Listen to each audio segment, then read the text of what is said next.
Diriwayatkan dari Abu Hurairah radhiyallahu anhu, bahwa Rasulullah shallallahu alaihi wasallam bersabda, apabila datang bulan Ramadan, maka pintu-pintu surga dibuka.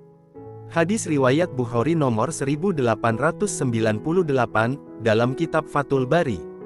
Diriwayatkan dari Ibnu Syibah, dia berkata, Ibnu Abi Anas, mantan budak Bani Taim, telah mengabarkan kepadaku, bahwa bapaknya menceritakan kepadanya. Ia mendengar Abu Hurairah radhiyallahu anhu berkata, bahwa Rasulullah shallallahu alaihi wasallam bersabda, apabila masuk bulan Ramadan, maka pintu-pintu langit dibuka, dan pintu-pintu neraka jahanam ditutup, serta setan dibelenggu. Hadis riwayat Bukhari nomor 1899, dalam kitab Fathul Bari. Tafsir hadis. Ada riwayat yang menyebutkan, pintu-pintu rahmat, pintu-pintu langit, dan pintu-pintu surga. Menurut Ibnu Hajar al-Asqalani, lafadz yang sebenarnya adalah pintu-pintu surga, berdasarkan apa yang menjadi lawannya, yaitu ditutupnya pintu-pintu neraka.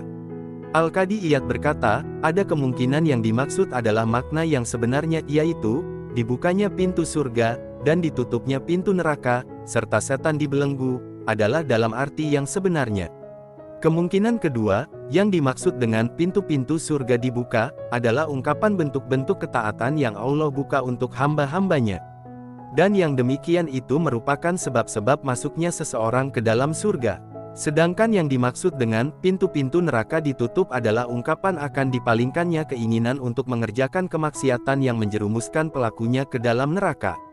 Adapun kalimat setan dibelenggu merupakan ungkapan ketidakmampuan mereka untuk membuat tipu daya yang menghiasi syahwat. Menurut At-Turabishti pensyarah kitab Al-Masyabih, dibukanya pintu-pintu surga merupakan kiasan tentang turunnya rahmat, dan dihilangkannya penutup yang menghalangi amalan para hamba untuk naik ke hadirat Allah Ta'ala. Sekali waktu dengan pemberian taufik, dan dengan penerimaan yang baik pada waktu yang lainnya. Adapun ditutupnya pintu-pintu neraka merupakan kiasan akan bersihnya jiwa orang yang berpuasa dari kotoran perbuatan keji, dan terbebasnya diri dari dorongan untuk mengerjakan maksiat dengan cara membelenggu nafsu syahwat. Jika ada yang bertanya, mengapa kita masih melihat kejahatan dan maksiat terjadi di bulan Ramadan? Maka Al-Qurtubi menjawab, sesungguhnya gangguan setan hanya berkurang dari orang-orang yang berpuasa, yang memelihara syarat-syarat dan adabnya. Atau yang dibelenggu hanya sebagian setan, yaitu para pembangkang di antara mereka, seperti disebutkan pada sebagian riwayat. Atau yang dimaksud adalah berkurangnya kejahatan pada bulan Ramadan. Apabila semua setan dibelenggu, tidak berkonsekuensi tidak akan terjadinya kemaksiatan, sebab terjadinya kemaksiatan itu disebabkan oleh sejumlah faktor selain setan, yaitu seperti jiwa yang buruk, kebiasaan yang tidak baik, serta setan dari jenis manusia.